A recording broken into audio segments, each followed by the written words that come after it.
വയനാട്ടിൽ വീണ്ടും കാട്ടാന ആക്രമണത്തിൽ ആദിവാസി യുവാവ് കൊല്ലപ്പെട്ടു. അട്ടമല ഏറാട്ടുകുണ്ട് ഉന്നതിയിലെ കറുപ്പന്റെ മകൻ ബാലനാണ് മരിച്ചത്. ഇന്ന് രാവിലെയാണ് ഹാരിസൺ മലയാളം പ്ലാന്റേഷന്റെ തേയില എസ്റ്റേറ്റിനുള്ളിൽ വഴിയിൽ ബാലന്റെ മൃതദേഹം കണ്ടത്. സ്ഥലത്ത് നാട്ടുകാരുടെ പ്രതിഷേധമുണ്ടായി. തഹസിൽദാറുമായി നാട്ടുകാർ നടത്തിയ ചർച്ചയെ തുടർന്നാണ് പ്രതിഷേധം അവസാനിച്ചത്.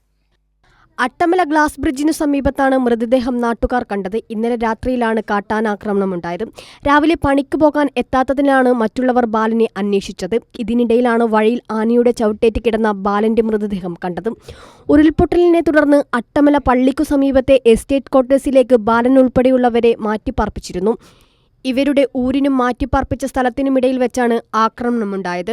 രാത്രി വീട്ടിലുണ്ടായിരുന്നു എന്നാണ് അവർക്ക് ഉറപ്പൊന്നുമില്ല. കാരണം ഇദ്ദേഹം വിവാഹം കഴിച്ചിട്ടില്ല. മരിച്ച ആൾ വിവാഹം കഴിച്ചിട്ടില്ല. അതുകൊണ്ട് പിന്നെ ഒരുപക്ഷെ രാവിലെ പുലർച്ചെ അച്ഛനും അമ്മയും ഇപ്പറ പാടിയിലാണ്, അവിടേക്ക് വന്നതാകാം, അല്ലെങ്കിൽ ഇവിടുന്ന് അങ്ങോട്ട് പോയതാകാം. ഏതായാലും ഈ മൂവ്മെന്റിന്റെ ഇടയിൽ ഒരു ഇടവഴിയാണ്, എസ്റ്റേറ്റിന്റെ മെയിൻ റോഡല്ലാതെ ഇടവഴിയിൽ കൂടെയാണ് ഇവർ പ്രവേശിക്കാൻ ശ്രമിച്ചത്.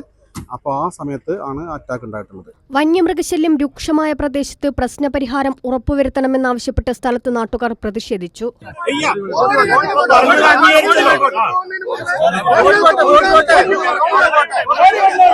വൈത്തിരി തഹസിൽദാർ എത്തി നടന്ന ചർച്ചക്കൊടുവിലാണ് പ്രതിഷേധം അവസാനിച്ചത്. ചർച്ചയ്ക്കിടെ മൃതദേഹം ബത്തേരി താലൂക്ക് ആശുപത്രിയിലേക്ക് മാറ്റി.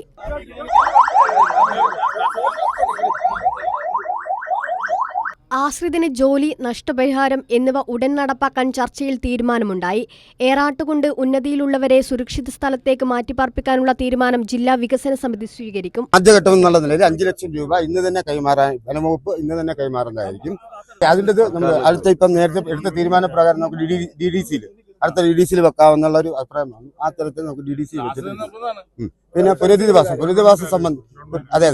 പുനരധിവാസം സംബന്ധിച്ച് നിലവിൽ ഇപ്പം പിന്നെ വനംവകുപ്പിൽ പ്രതിനിധികളെടുത്ത് ഇവിടുത്തെ ആൾക്കാരെ കൂട്ടി നിർത്തിക്കൊണ്ട് ഈ പ്രദേശത്ത് തന്നെ പിന്നെ പുനഃസ്ഥാപിക്കാനുള്ള ഒരു സംവിധാനം ഉണ്ടാക്കണമെന്നുള്ളതുണ്ട്. അതിന് വനംവകുപ്പ് നേരത്തെ അതിനൊരു സ്ഥലം കണ്ടുപിടിച്ചിട്ടുണ്ട് എന്നാണ് ഇപ്പൊ പറഞ്ഞിരിക്കുന്നത്.